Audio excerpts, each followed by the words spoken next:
2026 წლის პირველ 6 თვეში ჯარიმებიდან, სანქციებიდან და საურავიდან ბიუჯეტში 297 მილიონი ლარი შევიდა. ეს წინა წელთან შედარებით 70%-ით მეტია. ქართულმა ოცნებამ 297 მილიონი ლარი მოსახლეობის ჯიბიდან ამოიღო.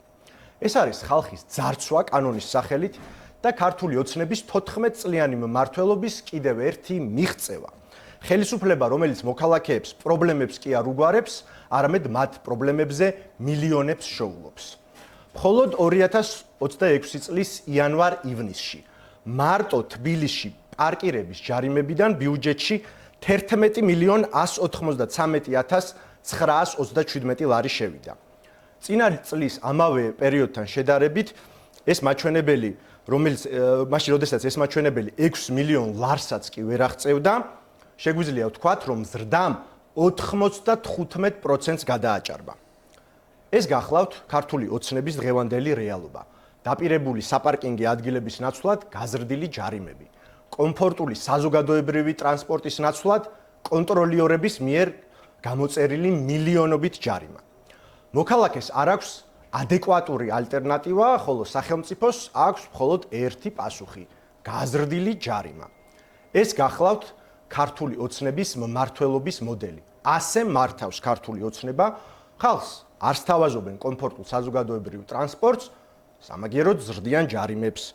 ხალხისთვის არ აშენებენ მუნიციპალურ პარკინგებს, ზრდიან სანქციების ოდენობას. არ უქმნიან ადამიანებს უკეთესი ცხოვრების პირობებს, უფრო მეტ ფულს იღებენ მისი ჯიბიდან. და ამ ყველაფერს აკეთებენ კანონის სახელით. ეს არის კანონის სახელით ხალხის ძარცვა. სანამ მოქალაქეებს მილიონობით ჯარიმას უწერენ, ქართული ოცნების ხელისუფლება ფუფუნებაში იხრჩობა, იზრდის საკუთარ ხელფასებსა და პრივილეგიებს. ბოლო მონაცემებით საქართველოში 1200 ლარამდე ხელფასს 170,000 ადამიანი იღებს. მოსახლეობის უდიდესი ნაწილი რეალურად თვეში 300-700 ლარის ოდენობის შემოსავლით ცდილობს ცხოვრების გატანას. საშუალო ხელფასი კი რეალურ სურათს არ ასახავს, რადგან მედიანური ხელფასი მას 1000 ლარით ჩამორჩება და რეალურად მის დაახლოებით ნახევარს შეადგენს.